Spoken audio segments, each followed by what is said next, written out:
नौजवान साथियों, आप सबको मेरा झारखंडी जोहार।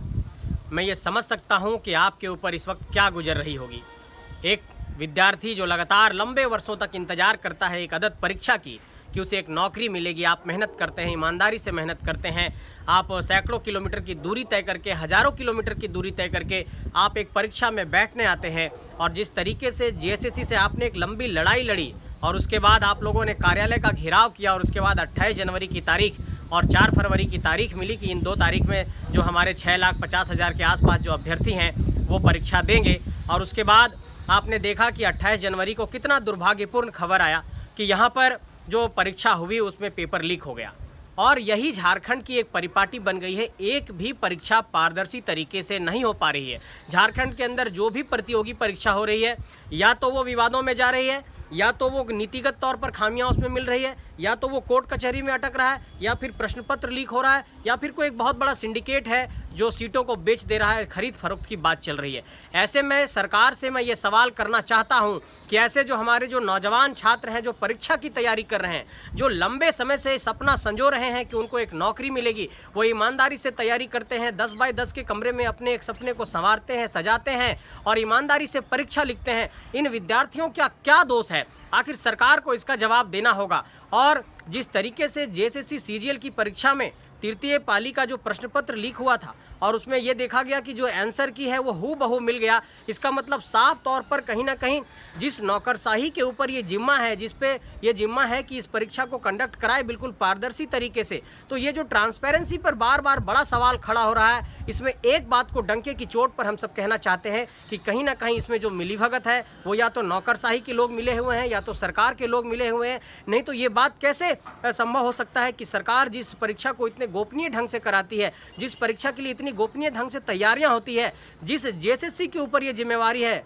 वो जेएसएससी जैसी संस्था आखिर इस तरह के प्रश्न पत्र को कैसे लीक होने दे रही है? इसका मतलब कहीं ना कहीं सिस्टम के अंदर ही कोई छेद है और इस बात को समझना होगा। भले ही इस परीक्षा को रद्द कर दिया गया है, तृतीय पाली की परीक्षा को रद्द कर दिया गया है, लेकिन हम लोग ये साफ तौर पर मांग करते हैं कि जो 3 पाली में परीक्षा हुई है उस पूरे परीक्षाओं को अब कैंसिल किया जाए। कहीं ना कहीं इस बात पर अब कैसे लोगों को संदेह नहीं होगा कि अगर जब तृतीय पाली की परीक्षा का प्रश्न पत्र लीक हो सकता है, उसका आंसर की जो है सो लीक हो सकता है, तो इसका मतलब कि जो प्रथम पाली और द्वितीय पाली में परीक्षा हुई है, इस बात की क्या गारंटी है कि उस पर कोई संदेह के बादल नहीं मंडराएंगे? तो ऐसे में जो 4 तारीख की परीक्षा है उस पर भी एक बहुत बड़ा संशय का बादल मंडरा रहा है। इसलिए साफ तौर पर यह कहना चाहते हैं कि सीबीआई के द्वारा, सेंट्रल ब्यूरो ऑफ इन्वेस्टिगेशन जिसको केंद्रीय जांच ब्यूरो कहते हैं, उसके माध्यम से इसकी जांच कराई जाए। दूसरा, आने वाले वक्त में जितनी भी परीक्षाएं हो पारदर्शी तरीके से हो, समय से उसका रिजल्ट जारी किया जाए और समय से उसका परिणाम जारी किया जाए। और जिस तरीके से यहाँ के नौजवान छात्रों के भविष्य के साथ खिलवाड़ हो रहा है वो खिलवाड़ लगातार बंद किया जाए। क्योंकि कई छात्रों से हमने बात की, कोई दिल्ली से आए हैं, कोई मुंबई से आए हैं, कोई राजस्थान से आए हैं, जो झारखंड के बच्चे बाहर में पढ़ रहे हैं वो लोग परीक्षा लिखने के लिए झारखंड पहुंचे हैं।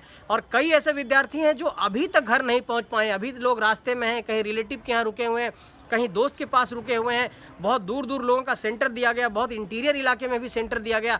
तो ऐसे में बहुत परेशानी है तो होती है लोगों को। कई लोगों को मैंने देखा कि जो अपने बच्चे को गोदी में लेकर के वो लोग परीक्षा देने पहुंची। तो इस तरीके से सरकार को इन सारी समस्याओं को समझना पड़ेगा कि सिर्फ परीक्षा को बार बार इस तरीके से अगर आप क्वेश्चन लीक कराते रहेंगे, प्रश्न पत्र लीक होता रहेगा, बार बार पारदर्शिता पर सवाल खड़ा होगा, तो ऐसे में यहाँ के छात्र हतोत्साहित हो जाएंगे। इसलिए मैं सरकार से ये कहना चाहता हूँ कि जो नीतिगत खामियां हैं उसको भी दूर कर दिया जाए। स्थानीय नियोजन नीति को बनाते हुए क्षेत्रीय भाषाओं और जनजातीय भाषाओं को, जो झारखंड की 9 क्षेत्रीय जनजातीय भाषाएं हैं, उसको प्रमुखता से लागू करते हुए जेएसएससी सीजीएल की परीक्षा को फिर से बेहतर तरीके से, पारदर्शी तरीके से कंडक्ट कराया जाए। नहीं तो यहाँ के छात्र फिर से, नौजवान जो हैं वो आंदोलन के लिए बाध्य होंगे। और ऐसे में यहाँ के नौजवानों के भविष्य पर बार बार जो बड़ा खतरा मंडरा रहा है वो सरकार की कार्यशैली पर भी बड़ा सवाल उठा रहा है। इसलिए छात्रों की तरफ से ये साफ तौर पर कहना चाहता हूँ कि 3 मांगे हमारी बहुत महत्वपूर्ण है। पहला, कि जो परीक्षा प्रथम और द्वितीय पाली में हुई उसको भी रद्द कर दिया जाए।